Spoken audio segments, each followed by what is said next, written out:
It's that time of year again. Everyone knows that the holidays can become overwhelming quickly, so the sooner that you get things done, the better. For both shoppers and businesses, the best time to score great deals during the holidays is Black Friday and Cyber Monday weekend. And that's why you need Shopify.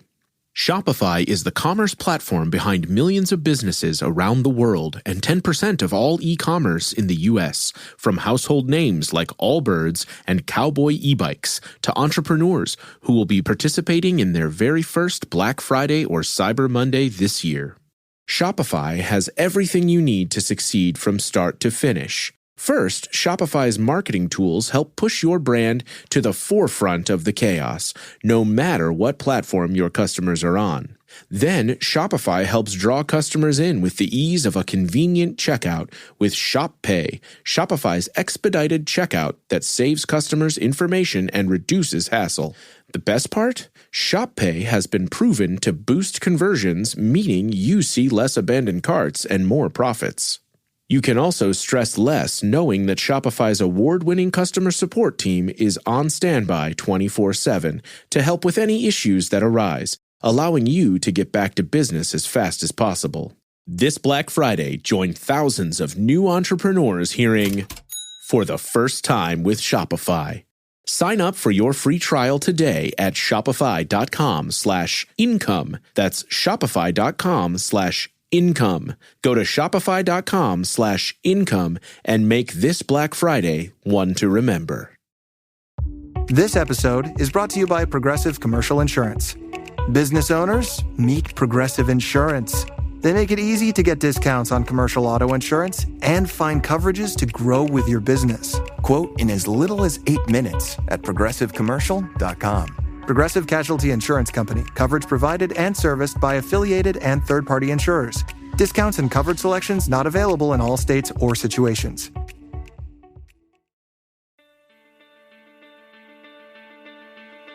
Hey friends, I'm Rachel Grohl, and I'm your host for the Hearing Jesus podcast, where I help you to know God and to make Him known.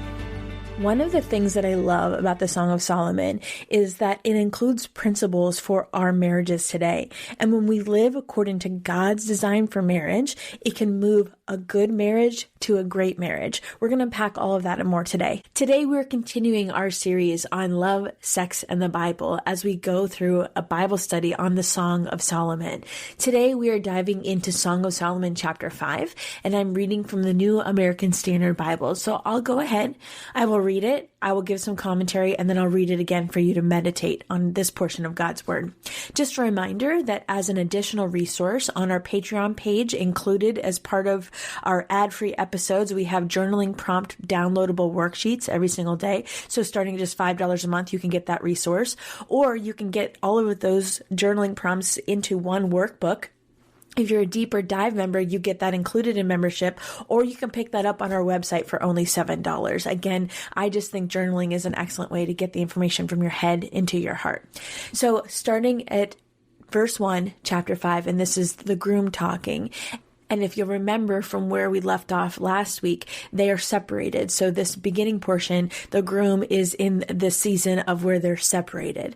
And he says, I have come into my garden, my sister, my bride. I have gathered my myrrh along with my balsam.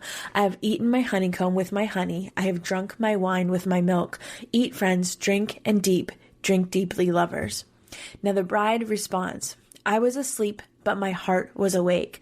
A voice, my beloved, was knocking. Open to me, my sister, my darling, my dove, my perfect one. For my head is drenched with dew, my locks with the dewdrops of the night. I have taken off my dress. How can I put it on again? I have washed my feet. How can I dirty them again? My beloved extended his hand through the opening, and my feelings were stirred for him. I arose to open to my beloved, and my hands dripped with myrrh, and my fingers with drops of myrrh on the handles of the bolt. I opened to my beloved, but my beloved had turned away and had gone. My heart went out to him as he spoke. I searched for him, but I did not find him. I called him, but he did not answer me. The watchmen who make the rounds in the city found me. They struck me and wounded me. The guards of the walls took my shawl away from me. Swear to me, you daughters of Jerusalem, if you find my beloved, as to what you will tell him, for I am lovesick. And then the chorus responds, what kind of beloved is your beloved, O most beautiful among women? What kind of beloved is your beloved that you must make us swear in this way? And then here is a section on admiration by the bride. The bride is speaking. My beloved is dazzling and reddish, outstanding among 10,000. His head is like gold, pure gold. His locks are like clusters of dates and black as raven. His eyes are like doves beside streams of water, bathed in milk and perched in their setting. His cheeks are like a bed of balsam, banks of herbal spices. His lips are lilies dripping with drops of myrrh. His hands are rods of gold set with topaz. His abdomen in panels of ivory covered with sapphires. His thighs are pillars of alabaster set on the pedestals of pure gold. His appearance is like Lebanon, choice as the cedars. His mouth is full of sweetness, and he is wholly desirable. This is my beloved, and this is my friend, you, the daughters of Jerusalem. Now, I'm actually going to keep reading into the beginning portion of chapter 6, because remember, when we look at the Song of Solomon, it is 8 chapters, but it's actually only 6 individual poems. And so there is a little bit of overlap. So I'm going to read the beginning portion of chapter 6. This is the end of the song. Where has your beloved gone, O most beautiful among women? Where has your beloved turned, that we may seek him with you? The bride says, my beloved has gone down to his garden, to the beds of balsam, to pasture his flock in the gardens and gather lilies. I am my beloved's, and my beloved is mine, he who pastures his flock among the lilies. So what we're seeing in this section is the bride telling the daughters of Jerusalem, the chorus, about an experience she had when she was dreaming at night about being separated from her man. And so she is clearly distressed. She's kind of panicky over his absence. And in the dream, it prompted her to get up out of bed, to leave the house, and to go find him somewhere in the city.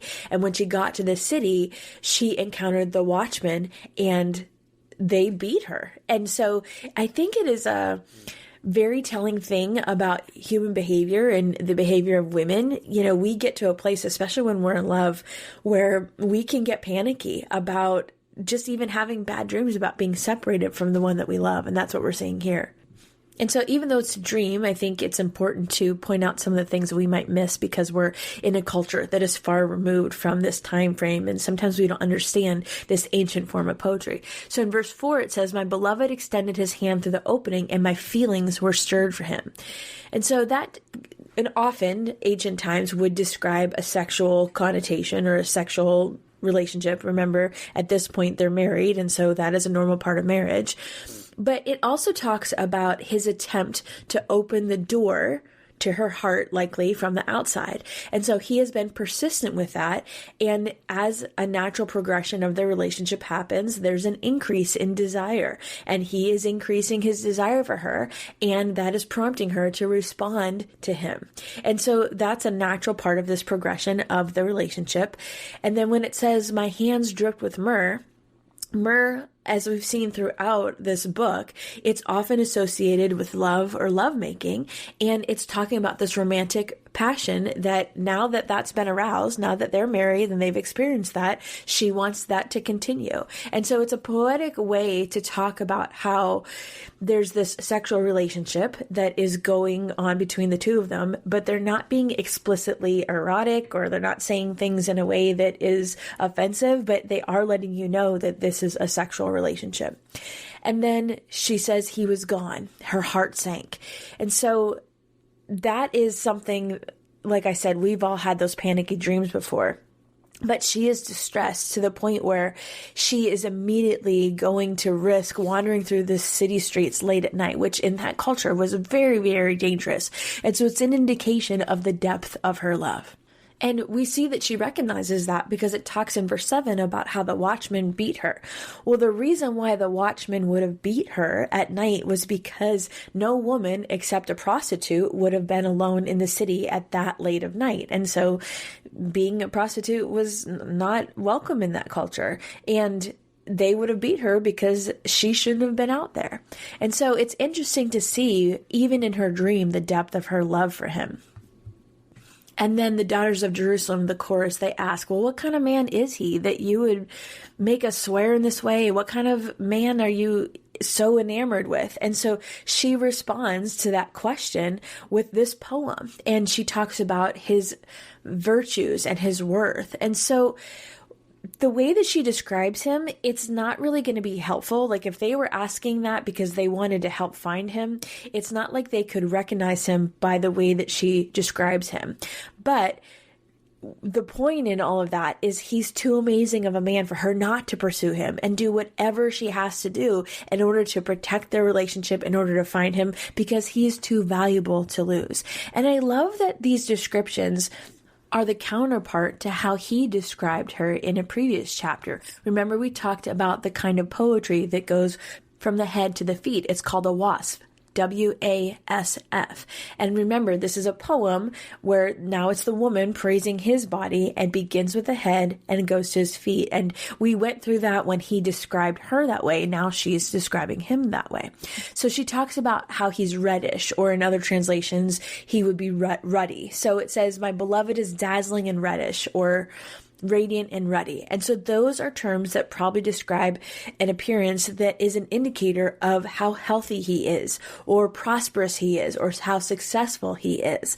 And so she then starts to compare him to precious metals and these rare, beautiful stones, because she's affirming that he is amazing. He's her 1 in a million. He's worth far above rubies and diamonds and gold and all of those things.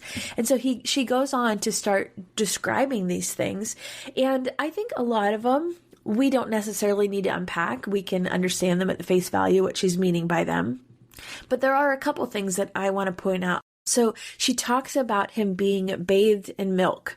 Well, a basin full of milk was a representation in that culture of abundance. And the doves, the white doves in that culture, were honored or revered. And so this is a way that she's talking about his radiance and this characteristic that we happen to have when we're humans in love, where we have eyes of love. No matter what this person does, no matter what he says, no matter how he acts, we're at that point, we're in love, and we have him exalted to this place in our mind. And that's exactly what we're seeing here. Every family has that one person who crushes it at gift giving. Well, if you're trying to finally win Christmas morning, Aura Frames is your secret weapon. I'm loading ours with a greatest hits reel, the first day of school, my snapshots from my trip to Italy, a short video of when we lit up the Christmas tree for the first time this year. I even preloaded it before shipping it so it arrives ready to play. Then I'll keep adding new photos from anywhere. It's personal, it's instant, and unforgettable. Don't wait. Win the holidays this year with Aura Frames. For a limited time, visit auraframes.com and get $45 off Aura's best-selling Carver Mat frames. They're named #1 by Wirecutter. Use promo code HearingJesus at checkout. That's auraframes.com, promo code HearingJesus. This exclusive Black Friday Cyber Monday deal is their best of the year, so order now before it ends. Support the show by mentioning us at checkout. Terms and conditions apply. Americans spend an average of 90% of their time indoors. But did you know indoor air can be up to 100 times more polluted than outdoor air? Breathe easy with Air Doctor, the award-winning air purifier that eliminates 99.99% of dangerous contaminants like allergens, viruses, smoke, gases, mold spores, and more. Air Doctor was voted Best Air Purifier by Newsweek, so it's no surprise that 98% of Air Doctor customers agree their home's air feels safer, cleaner, and healthier. Unlike other purifiers, Air Doctor captures invisible particles 100 times smaller than standard HEPA filters. Head to airdoctorpro.com and use promo code HearingJesus to get up to $300 off today. Air Doctor comes with a 30-day money-back guarantee, plus a 3-year warranty, and $84 value free. Get this exclusive podcast-only offer now at airdoctorpro.com, airdoctorpro.com, using promo code HearingJesus. I am so excited for this spa day. Candles lit, music on. Hot tub warm and ready. And then my chronic hives come back. Again, in the middle of my spa day. What a wet blanket. Looks like another spell of itchy red skin. If you have chronic spontaneous urticaria or CSU, there is a different treatment option. Hives during my next spa day? Not if I can help it. Learn more at treatmyhives.com. And so she compares him to different things of value within that culture. The cedars of Lebanon, though, I want to point out. So she says his appearance is like Lebanon, choice as the cedars. That's verse 15. Well, in Lebanon, there were cedar trees that were incredibly valuable, and they would have been used by royalty to build their buildings.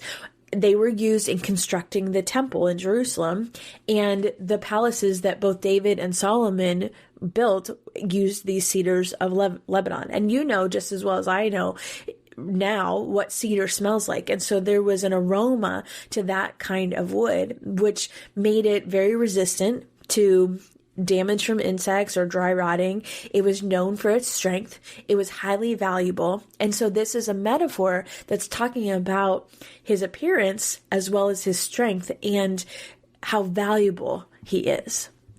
And so overall in this section, we see her completely in love and heartsick over being separated from him to the point where she's having nightmares about it. And what we see in this relationship in the Song of Songs is not just an attraction, a physical attraction, but we see desire, we see delight, we see the way that she praises him, the way that she respects him, the way that she holds him in this high regard. And that is, of course, reiterated in this section. But we also understand that it's not always smooth sailing. You know, initially we see her a little bit hesitant, but then he wins her over. And they're clearly not together in her dream. So there is some stress that she's, now that she's in love with him, she's experiencing, which, you know, sometimes there are emotions that come up that accompany being deeply in love with somebody.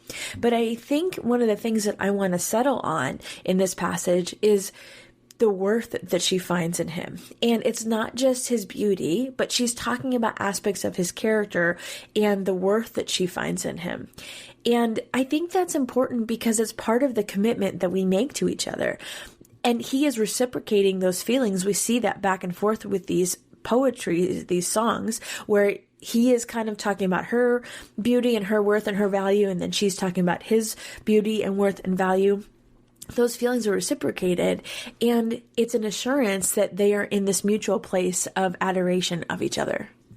And also, it's responding to the needs of your partner. You know, I think one of the things that we kind of understand about human nature is, metaphorically speaking, typically the man is knocking on the door more than the woman. So we started off this passage talking about how he's knocking on the door because he has desire for her, and she's a little bit hesitant. And then as she gives into that desire, they come to this place of mutual satisfaction. I think it's important to recognize that there's also love and honor and respect within that. And so, yes, he's knocking on the door. He's kind of pushing her a little bit, and she is a little bit hesitant, but then she surrenders to that feeling and they find this mutual satisfaction. I think we need to remember that because it's a typical part of marriage. But then there's also this recognition where he holds her in a place of great worth. He appreciates her. He talks about her qualities. He's regularly praising her. There is mutual respect. He also respects her enough to wait until she's ready to open that door. And so I think it goes both ways. While typically the male is the aggressor or the instigator in those kinds of situations, there's also this great, deep respect. And it's not just blind. I mean, there's a lot of foreplay. Let's be honest. There's foreplay that has gone into this that is not just in the moment, but it's throughout the relationship. And so the foundation of where they're starting is with this foundation of commitment. And he's constantly giving her what she needs emotionally. So she's not super hesitant to open the door, but he's still very respectful of that.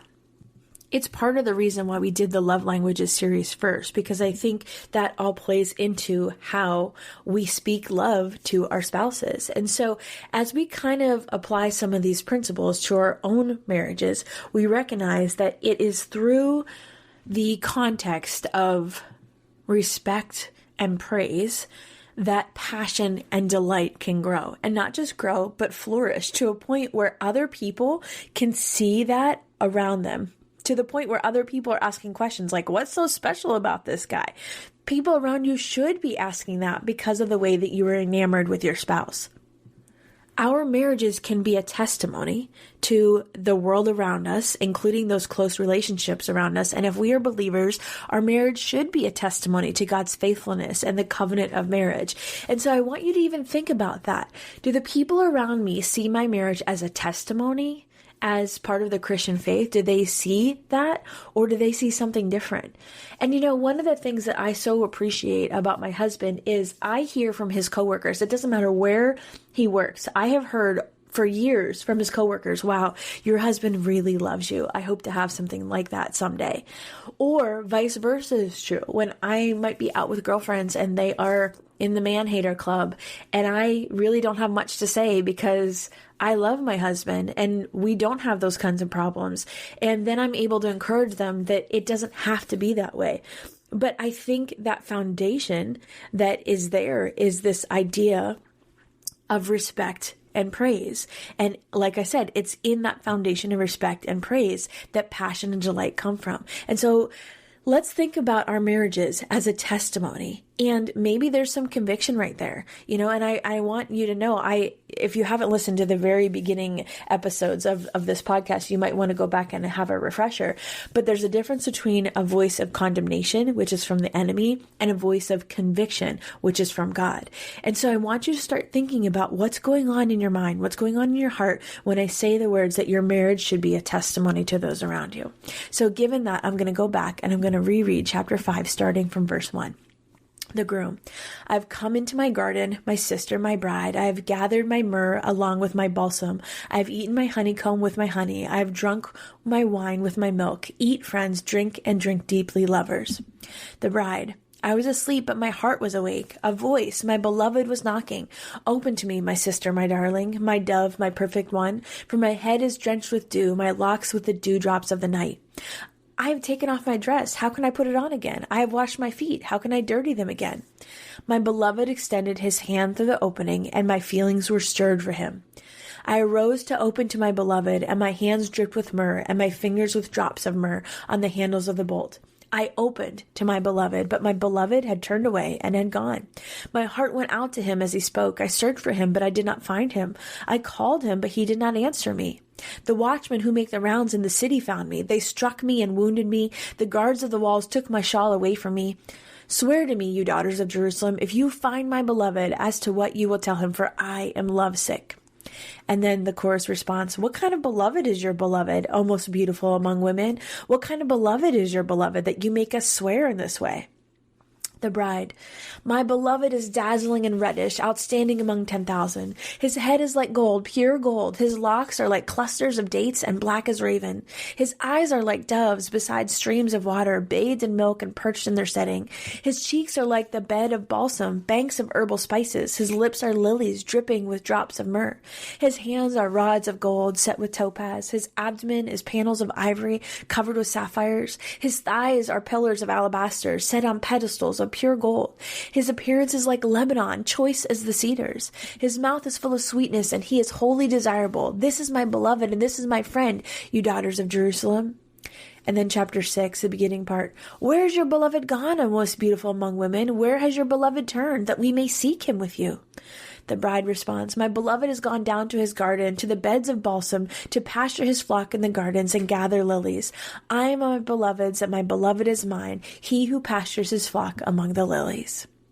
And so we see at the end of this, which I didn't mention, but she has this nightmare, and really he was picking lilies for her, most likely. And so we get so worked up in our insecurities sometimes that we overlook just the normal stages of life when we're so in love. But I think that's such a beautiful picture of the depth of the love of this young couple. Let's pray. God, I thank you for your word and the way that you reveal yourself and your plan for us through your word, your character, your nature. God, I pray for those of us that are married. Lord, I pray that if there is some conviction here, that you would provide a way, or a path forward for us to not just recognize it, but to reconcile it. God, may our marriages be a testimony to those around us, not necessarily just based off of the physical attraction or the physical and sexual relationship, but because of the respect and the admiration and the adoration we have for each other. God, it's through that foundation that the passion and the desire grow. So God, if we are missing passion and desire in our relationship, would you help us back it up and look for the ways that maybe we have not honored our spouse with respect and admiration? Would you even now in our hearts drop a word of how we can admire our spouse today? And Lord, convict us when we are speaking about our spouse in a way that is not honoring to them or honoring to you. God, shut our mouths when our mouths need to be shut. And not to say that we would ignore our problems, but help us to take them inside towards each other so that they can truly be resolved instead of a sentiment of gossip or destruction that the enemy would want for our marriages. Help us to guard it against those little foxes, which can even include our own words. Lord, I thank you for your word and the way that you continue to reveal your plan and your heart for marriage through this book. I thank you and praise you in all things. Amen.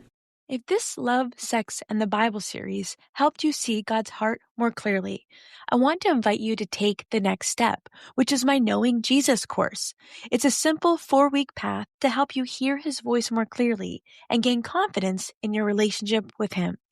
Week 1, we talk about how to read the Bible and actually understand what it's saying in context.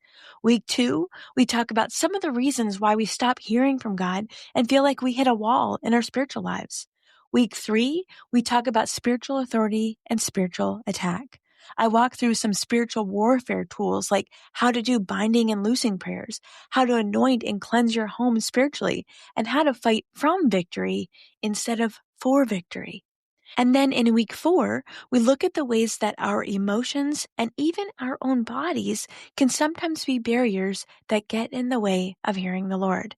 In each lesson, I give you practical tools to overcome all these barriers so that you can learn how to hear the Lord more clearly in your everyday life. These lessons are short, practical, and you can start today and go at your own pace. Use the link in the show notes or head to rachelgrohl.com/coaching to learn more.